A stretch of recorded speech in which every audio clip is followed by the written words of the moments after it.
따라합시다. 오직 예수님, 하나님이 다스리시고 통치하십니다. 아멘. 예수 그리스도께서 주시는 은혜와 평강이 오늘 믿음을 가지고 이 자리에 나와 예배하시는 여러분 모두에게 함께 하시기를 주의 이름으로 축원합니다. 오늘 말씀의 제목은 하나님의 나라를 세워갑시다 라고 하는 제목의 말씀입니다. 공감하고 있는 거지만 요즘 우리들은 누가 이 나라를 통치할 인물이냐 라고 하는 것 때문에 고민하고 있습니다. 저도 고민하고 있습니다.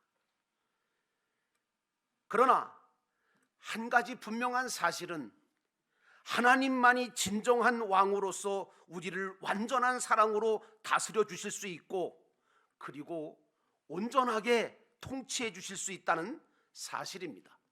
시편 27편 1절에 보면 여호와께서 집을 세우지 아니하시면 세우는 자의 수고가 헛되며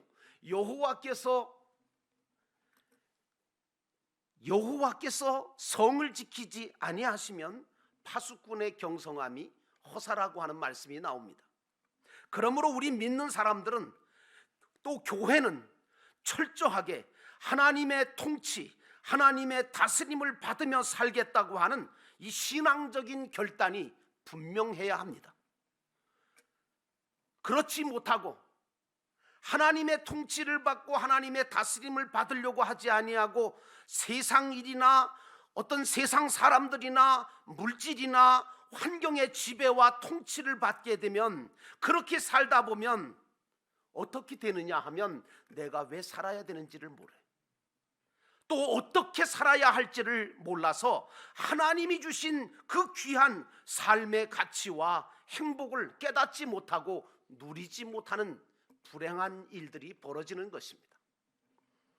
자, 이제 우리가 본문의 말씀으로 돌아가 봅니다. 첫 번째로 우리가 볼 것은 예수님께서 평화의 왕으로 이 땅에 오셨다는 것입니다. 1절과 2절의 말씀 보니까 이새의 줄기에서 한 싹이 나며 그 뿌리에서 한 가지가 나서 결실할 것이요 그의 위에 여호와의 영 곧 지혜와 총명의 영이요 모략과 재능의 영이요 지식과 그리고 여호와를 경외하는 영이 강림하시리니 라고 나와 있습니다. 이것은 바로 예수 그리스도께서 장차 강림의 오심으로 인하여 이 땅에 평화의 왕으로 오실 것이라고 하는 그 예언을 이미 예수가 오시기 전 몇백 년 전에 이사야를 통해서 예언해 주신 말씀입니다. 이것을 볼 때 하나님의 역사는요, 제가 경험하니까 하나님의 역사는 갑자기 일어나는 것이 아니더라고요.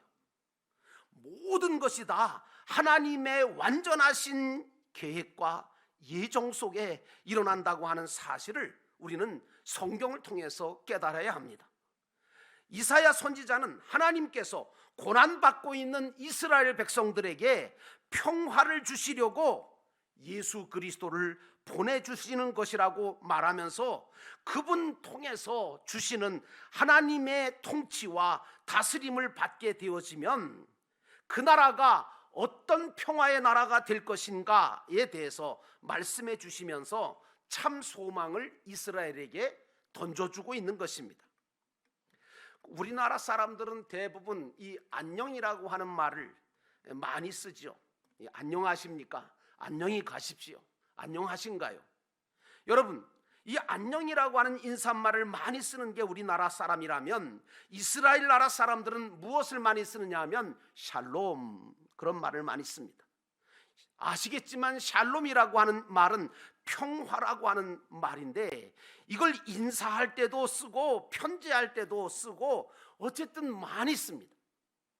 그만큼 왜 이 샬롬을 쓸까요? 그러면 이스라엘 나라의 역사를 가만히 보면 평화스러울 때가 별로 없었어요. 평안하고 화평의 때가 별로 없었어요. 늘 전쟁으로 또는 억압받고 쫓기는 생활 속에 찌들어 있었습니다. 우리나라도 마찬가지 아니겠습니까? 오늘 우리의 현재의 삶도 돌아보면 코로나로 인해서 또는 정치나 사회나 경제나 그리고 전쟁의 위협, 자연재해와 또 사고와 사건은 왜 그렇게 많이 일어나는지, 현재 언제 어떤 일을 내가 어떻게 당할지 아무도 모르는 참으로 불안하고 힘겨운 인생을 광야길을 살아가면서 하나씩 둘씩 우리 모두가 지쳐가고 있기에 가장 지금 우리에게 필요한 것이 있다면 그것은 바로 평안이고 평화일 것입니다. 그런데 세상에는 참된 평화가 없는 게 문제인 거죠. 사랑하는 성도 여러분, 예수 그리스도만이 저와 여러분에게 평화를 주실 수 있다는 사실을 깨닫게 되기를 주의 이름으로 축원합니다. 예수님은 요한복음 14장 27절에 평안을 너희에게 끼치노니 곧 나의 평안을 너희에게 주노라. 내가 너희에게 주는 것은 세상이 주는 것과 같지 아니하니라. 너희는 마음에 근심하지도 말고 두려워하지도 말라고 말씀하셨습니다. 우리가 평화와 평안을 추구하고 있지만, 그러나 세상 누구도, 세상 무엇도 우리에게 참된 평화와 참된 평안을 줄 수는 없습니다. 오직 예수 그리스도만이 우리에게 참된 평안과 평화를 주실 수 있는 것입니다. 예수 그리스도는 평화의 왕으로 이 땅에 오셔서 십자가로 우리의 죄를 사하실 뿐만 아니라 하나님과 화목하고 화평하게 만들어 주시기도 하고 사단 마귀를 물리쳐 주심으로 저와 여러분에게 평화와 평안을 주셨습니다. 그래서 예수 믿으면 제일 첫 번째 오는 복이 평안한 겁니다. 창세기에 보면 아담과 하와는 사단 마귀의 유혹을 받아 선악과를 따먹게 되죠. 그리고 죄를 짓고 정말 하나님께서 먹지 말라고 하는 그 선악과를 따먹는 불순종으로 말미암아 그들에게서 사라진 것은 무엇입니까? 평안이었습니다. 평화가 사라지고 말았습니다. 그래서 도망치기 시작했고, 그래서 숨었고, 수치심과 부끄러움을 가리려고 무화과 나무 잎으로 가려보려고 했으나 소용이 없었지요. 이처럼 하나님을 떠나서 사단 마귀의 유혹에 죄를 지은 인간에게는 진정한 참된 평화가 없어지게 되고 불행할 수밖에 없게 되는 것입니다.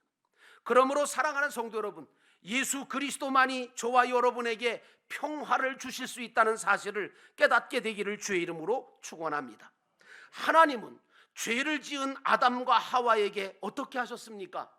가죽 옷을 지어 입히셨다고 창세기는 얘기하고 있습니다. 이 가죽 옷은 어떤 옷입니까? 한 생명이 죽어야만 만들어질 수 있는 옷이지요. 그러므로 이 가죽 옷은 무엇을 상징하느냐? 어린 양이신 예수 그리스도가 십자가의 죽으심으로 만들어진 의의 옷을 상징하는 것입니다. 예수 그리스도가 주시는 이 의의 옷, 이 믿음의 옷을 입지 못하면 인간은 참된 평화와 평안을 맛볼 수가 없는 것입니다. 이스라엘이 광야에서 범죄해서 불뱀에 물려갈 때가 있었습니다. 수많은 사람들이 하나님께 불순종하고 죄를 지음으로 범죄함으로 불뱀에 물려 죽어갈 때에 수많은 사람이 고통 가운데 죽어가고 있을 때 모세가 어떻게 했습니까? 장대 위에다가 놋뱀을 만들어서 매달았습니다. 그리고 백성들에게 외쳤습니다. 저 놋뱀을 쳐다보는 자마다 산다. 그렇게 이야기했던 것처럼 하나님께서는 예수 그리스도를 십자가에 달려 죽게 하시고 누구든지 그 십자가에 달린 예수 그리스도를 믿음으로 바라보는 자는 죽은 영이 산다. 모든 죄가 사함받게 된다. 모든 무거운 짐을 다 내가 맡아주겠다고 그렇게 약속하고 계시지 않습니까? 그래서 여러분, 우리는 예수 그리스도를 바라보고 믿을 때 세상이 줄 수 없는 평안을 맛보게 되어지는 것이고, 그러므로 우리는 평화의 왕으로 오신 예수 그리스도를 나의 구세주로 영접하고 그분을 내 인생의 주인으로 모심으로 말미암아 우리 인생을 평안과 평화를 맛보며 사는 인생이 되어지는 것입니다. 그러므로 사랑하는 성도 여러분, 예수 그리스도가 주시는 그 평화를 맛보시는 복된 성도가 되시기를 주의 이름으로 축원합니다. 두 번째로 우리는 이 땅에 평화가 임하도록 힘써야 된다고 하는 사실입니다. 6절에 보니까 그때에 이리가 어린 양과 함께 살며 표범이 어린 염소와 함께 누우며 송아지와 어린 사자가 살찐 짐승이 함께 있어 어린아이에게 끌리며 라고 하는 말씀이 나옵니다. 이런 일들은 있을 수가 없는 일 같지 않습니까? 일어날 수 없는 일 같죠? 우리는요, 예수님이 주시는 평화라고 하는 이 평화는 세상이 주는 것과 다르다는 거예요. 다시 말하면 이 세상에서 그런 평화가 있을 리가 없죠. 그런데 예수 그리스도가 주시는 평화는 바로 그런 평화를 말하는 것입니다. 사단이 지배하는 세상에는 진정한 평화도 없고 영원한 평안도 없습니다. 또 세상이 주는 평화가 있기는 해요. 없다는 거 아닙니다. 그런데 그 평화는 잠시 잠깐밖에 안 돼요. 좋은 집을 사셨습니까? 많은 물질을 벌었습니까? 명예를 차지했습니까? 그 평화가 얼마나 가든가요? 잠시 잠깐이죠. 불완전하죠. 영원하지 않거든요. 시간이 흐르면 그렇게 얻은 평화는 또다시 불안과 두려움과 근심에 붙잡혀 살게 만들고 말죠. 여러분, 세상에서 말하는 평화는요, 둘로 나눌 수가 있습니다. 하나는 로마식 평화가 있고요, 하나는 헬라식 평화가 있어요. 이게 무슨 말이냐 하면, 로마식 평화라고 하는 건 뭐냐? 힘으로, 권세로 정복하고 눌러서 얻는 그런 정치적인 평화를 말하는 겁니다. 두 번째 헬라식 평화는 어떤 평화느냐? 마음을 수양하고 끊임없이 극기와 금욕주의로 평화를 맛보려고 하는 종교적인 평화를 헬라식 평화라고 이야기합니다. 그러나 여러분, 정치적인 평화든 종교적인 평화든 간에 우리에게 영원한 참 평안과 평안을 그것들이 우리에게 줄 수가 없습니다. 잠시 잠깐 순간적으로는 평안을 줄 수 있을지 몰라도 그 평안은 결코 영원하지가 않습니다. 그러므로 사랑하는 성도 여러분, 나는 여러분에게 평화를 얻기 위해 선한 싸움을 싸우시라고 말씀을 드립니다. 예수님은 우리에게 평화와 평안을 주시려고 십자가 위에서 피 흘려 싸우셨습니다. 죽기까지 싸우셨습니다. 그리고 죽으시고 부활하심으로 평화를 저와 여러분에게 주신 겁니다. 그냥 주신 거 아닙니다. 우리도 평화를 얻고 주기 위해서 죄와 사단 마귀와 싸워야 되지 않겠습니까? 성경이 말하고 있는 선한 싸움은 죄짓게 만드는 세상과 육신의 생각과 싸우라고 하는 것입니다. 그리고 사단 마귀와의 싸움을 이야기하는 것입니다. 이 선한 싸움은 나 혼자 싸울 수도 없고요, 싸운다 하더라도 이길 수가 없는 싸움입니다. 그럼 어떡하느냐? 혼자 싸울 수도 없고 이길 수도 없는 싸움을 어떻게 싸웁니까? 여러분, 방법이 있습니다. 그것은 바로 내가 싸우는 것이 아니라 우리 주 예수 그리스도를 대장 삼고 싸워야 승리할 수 있는 줄로 믿습니다. 많은 사람들은 이 싸움에서 집니다. 왜? 예수 그리스도를 의지하지 않고 예수 그리스도를 앞세우지 않기 때문에 자기들이 싸워서 성취하려고 하니까 그게 이겨지나요? 지지요. 그러다 보니까 하나님을 떠납니다. 예수님께 믿고 맡기지를 못함으로 평화와 평안을 얻지 못하고 정체 모를 두려움과 불안 속에 하루하루 살고 있는 것이 현대인들입니다. 우리는 저들에게 예수 그리스도를 전해야 되고 믿게 해서 저들도 우리처럼 참된 평안과 평화를 맛볼 수 있도록 도와주어야 될 줄로 믿습니다. 그러므로 사랑하는 성도 여러분, 평화를 얻기 위해 또 평화를 주기 위해 영적인 싸움, 선한 싸움을 싸우시기를 주의 이름으로 축원합니다. 사도 바울이 선한 싸움을 싸웠다라고 하는 말씀은 복음이신 예수 그리스도를 믿고 전함으로 자기뿐만 아니라 모든 사람들에게 주님의 평화가 임하게 하려고 세상과 사단 마귀와 영적인 싸움을 싸웠다고 하는 거지, 뭐 세상 것들을 얻기 위해서, 물질을 얻고 명예를 얻기 위해서 육체적으로 정신적으로 싸웠다고 하는 그런 말이 아닙니다. 여러분은 가정과 교회와 세상 속에 주님의 평화가 임할 수 있도록 선한 싸움을 싸우고 힘써야 할 그리스도의 군사라고 하는 사실을 잊지 마십시오. 여러분이 있는 그곳에 주님의 평화가 임하도록 여러분들은 그런 선한 싸움을 싸우는 그리스도의 군사들이 되시기를 주의 이름으로 축원합니다. 마지막 세 번째로 우리는 평화의 사람이 되어야 합니다. 9절에 보니까 내 거룩한 산 모든 곳에서 해됨이 없고 상함도 없을 것이니 이는 물이 바다와 같이 덮음같이 여호와를 아는 지식이 세상에 충만할 것임이라, 이렇게 말하고 있습니다. 예수님께서 평화의 왕으로 오셔서 우리에게 참된 평화를 주셨습니다. 그 주님께서는 나도 평화를 줄 수 있는, 다시 말하면 그 주님은 나도 평화를 줄 수 있는 평화의 도구가 되기를 원하고 계세요. 나만 주님 때문에, 주님으로 인하여 나만 평안하고 나만, 내게만 평화만 있는 것을 원치 않고 내가 다른 사람에게 평화를 줄 수 있는 평화의 도구로 살기를 원하신다는 사실입니다. 지금 세상은 두려움과 근심과 염려만 가득하지 평화와 기쁨과 소망이 다 사라져가고 있습니다. 세상은 점점 살기 좋아지고 GNP가 높아지고 정말 기가 막힌 과학과 모든 것들이 발전하고 있는데 그에 비해서 인간의 삶은 비참해지고 있지 않습니까? 평화가 없습니다. 진정한 기쁨이 없습니다. 참된 소망이 사라지고 있습니다. 그런 세상에서 우리 영도교회와 성도들은 예수님처럼 평화를 주는 사람이 되어야 될 줄로 믿습니다.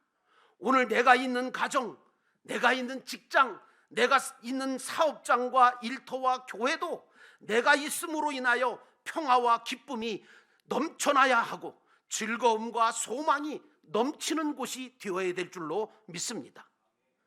그럴 리는 없겠지만 만약에 내가 있는 곳에 평화가 없다, 없어지더라, 싸움과 다툼만, 논쟁만 일어나더라, 그렇다면 여러분, 다른 사람도 문제겠지만 나 자신부터 진정으로 내가 예수 그리스도를 모시고 있는지, 그래서 내 안에 평화가 있는지 그거 한번 살펴보시고요, 내가 평화를 만들어가는 주님의 제자가 되었는지 아닌지를 살펴보셔서 여러분들은 평화의 사도들이 되시기를 주의 이름으로 축원합니다. 이사야는 하나님이 다스리는 나라, 그리고 예수님을 온전하게 믿는 나라의 참된 모습을 본문에서 우리에게 이야기해 주고 있거든요. 이리가 어린 양과 함께 산대요. 이게 말이 됩니까? 이리하고 어린 양하고 함께 살기는요, 잡아먹든지 잡아먹히든지. 표범과 어린 염소와 함께 눕는데요, 송아지와 살찐 짐승이 어린 사자와 함께 있겠다는 거예요. 암소와 곰이 함께 먹고 사자가 소처럼 풀을 먹는다네요. 젖 먹는 아이가 독사의 굴에 손을 집어넣고 장난을 쳐도 독사가 물지를 않는데요, 어떤 해도 어떤 상함도 받지 않는 평화스러운 나라의 모습을 여기에 그리고 있어요. 여러분, 이것이 어떻게 가능하겠습니까?